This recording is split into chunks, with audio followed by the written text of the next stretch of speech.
Au nom du Père et du Fils et du Saint-Esprit. Amen.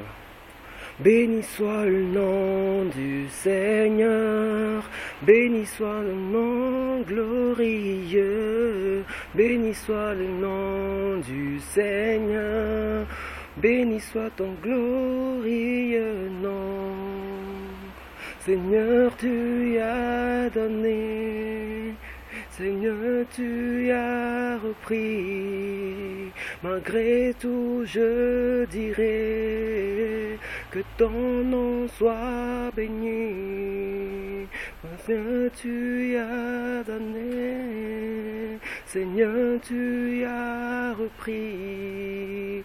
Malgré tout, je dirai que ton nom soit béni. Béni soit le nom du Seigneur, béni soit ton glorieux nom, béni soit le nom du Seigneur, béni soit ton nom glorieux.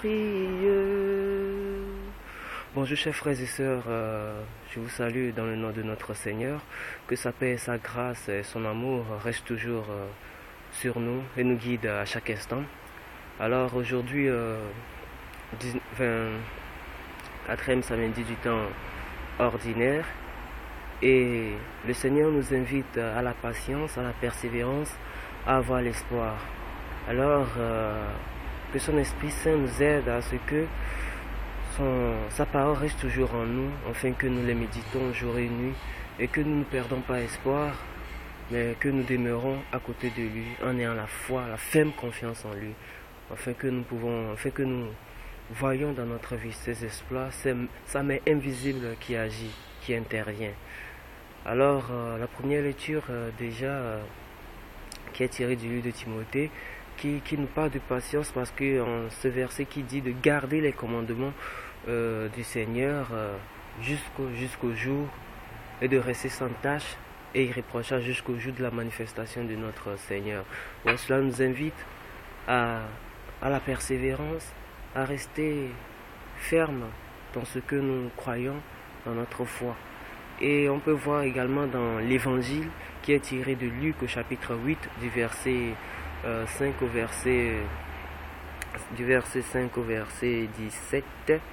On peut également voir là-bas que au verset 16 plutôt, on peut également voir là-bas que le Seigneur nous invite à garder patience, à garder espoir en lui.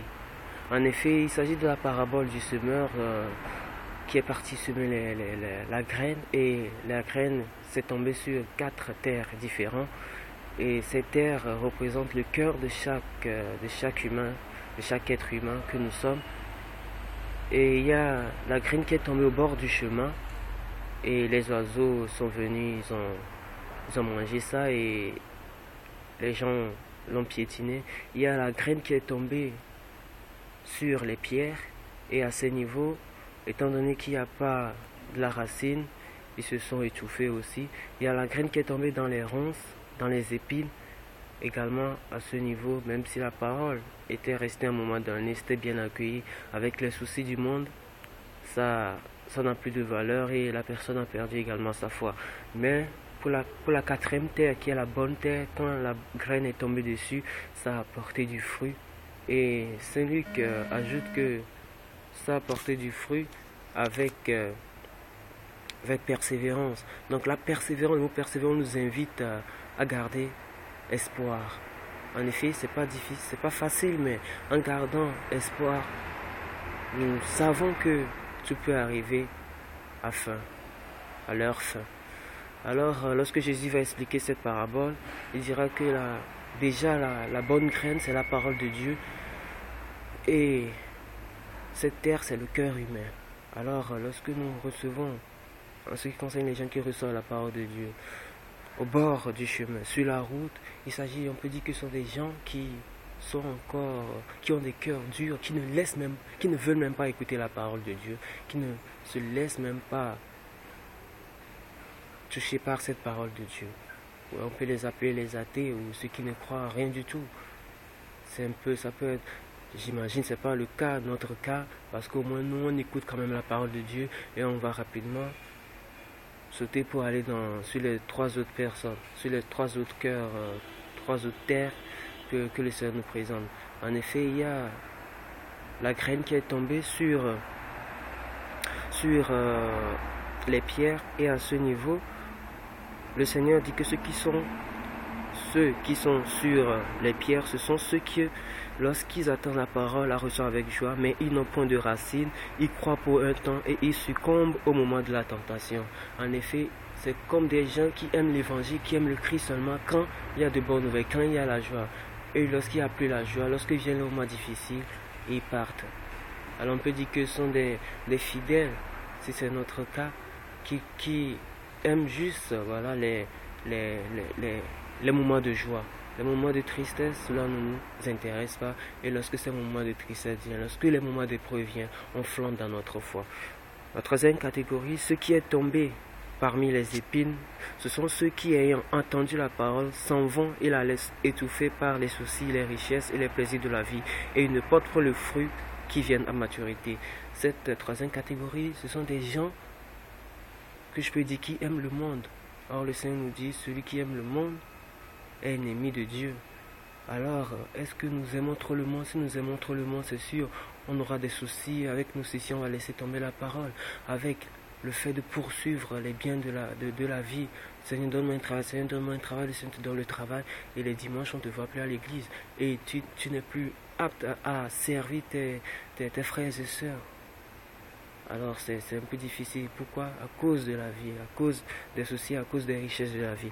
La quatrième catégorie, ce sont ceux qui est tombé dans la bonne terre. Ce sont eux qui, ayant entendu la parole avec un cœur honnête et bon, la retiennent et portent du fruit avec persévérance.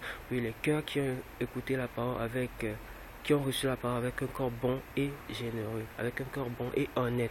Et avoir ce cœur bon et honnête, c'est le Seigneur, c'est la grâce du Seigneur aussi. Donc on peut lui demander dans nos prières d'avoir ce cœur-là qui accueille sa parole. Et cela porte du fruit. Et la vie du chrétien, c'est comme ça, c'est jour au jour. C'est pas parce qu'aujourd'hui on a reçu la parole sur une bonne terre qu'on ne doit pas rester persévérant. En effet, si on est persévérant, ça porte du fruit.